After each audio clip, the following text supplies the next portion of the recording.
Au nom du Père et du Fils et du Saint-Esprit. Amen. Bien-aimés dans le Christ, nous sommes aujourd'hui vendredi 12 juin. Et la parole de Dieu que notre Mère Église nous propose est extraite de l'évangile de Matthieu chapitre 5, versets 27 à 32. En ce temps-là, Jésus disait à ses disciples, « Vous avez appris qu'il a été dit, tu ne commettras pas d'adultère. Eh bien, moi je vous dis, tout homme qui regarde une femme avec convoitise a déjà commis l'adultère avec elle dans son cœur. Si ton œil droit entraîne ta chute, arrache-le et jette-le loin de toi, car mieux vaut pour toi perdre un de tes membres que d'avoir ton corps tout entier jeté dans la géhenne.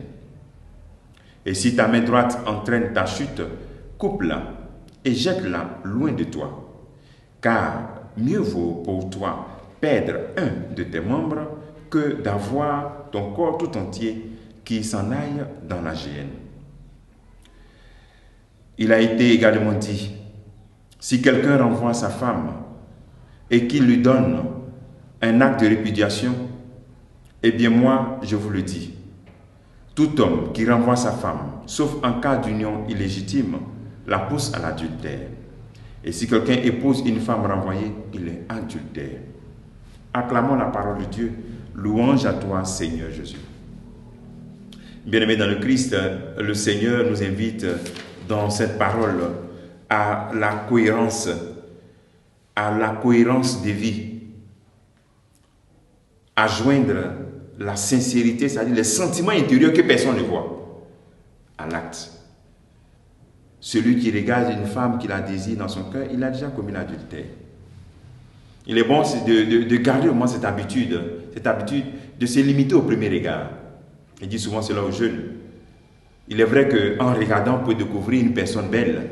Se limiter au premier regard. Le deuxième, troisième, quatrième regard nous pose déjà au péché. Parce que nous voulons approfondir ce qu'on a vu dans le premier regard. Il faut se limiter à cela. La chair est faible.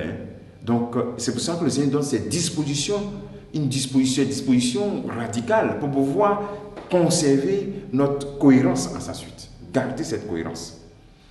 Pourquoi il dit, si ta main t'entraîne au péché, coupe-la. Et ensuite, seulement tu coupes, il dit, jette-la loin de toi. Ne mettez pas le temps d'enterrer ta main même pour dire, t'as coupé. Donc, chacun doit analyser sa vie. Qu'est-ce qui m'entraîne au péché? Et couper, et puis jeter loin. C'est ce qu'on appelle souvent la discipline religieuse. Reconnaissant que nous sommes des êtres faibles, nous devons couper toutes les situations et même toutes les relations qui nous empêchent de marcher résolument à la suite du Christ. Et chacun doit s'asseoir et puis voir et couper. C'est cela. C'est pour ça que je vais donner un exemple simple maintenant. Que tu sais que ton regard t'entraîne vraiment, tu regardes toute cette femme-là, tu la désires dans ton cœur, mais il ne faut pas tout la regarder. Coupe le regard.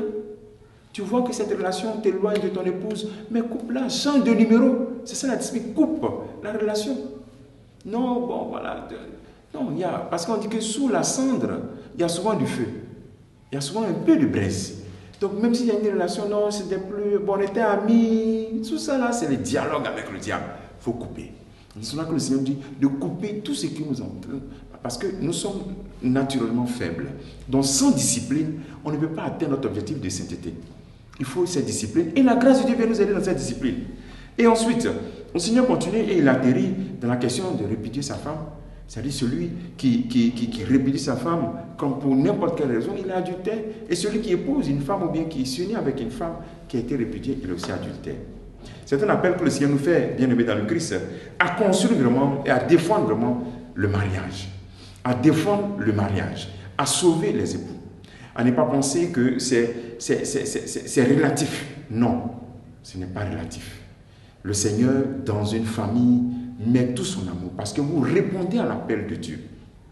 Bien aimé dans le Christ, le Seigneur t'invite donc à cette discipline pour pouvoir marcher résolument à sa suite, à l'obéissance stricte de la loi, à reconnaître tes faiblesses et à savoir les couper, à les jeter loin, c'est-à-dire à maintenir cette tension où tu vis sans ces situations-là. C'est aussi ce que le Seigneur nous dit dans la lettre aux Hébreux, quoi que c'est chapitre 12, où il dit c'est notre participation à la croix de Christ. Vous n'avez pas encore souffert jusqu'au sang dans votre lutte, dans votre désir de suivre le Christ.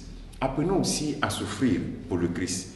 Parce qu'en marchant à sa suite, il y a des souffrances. Quand tu coupes une relation, tu coupes une personne que tu désires dans ton cœur, tu coupes cette relation, ça crée une souffrance en toi, mais elle est nécessaire pour ton salut.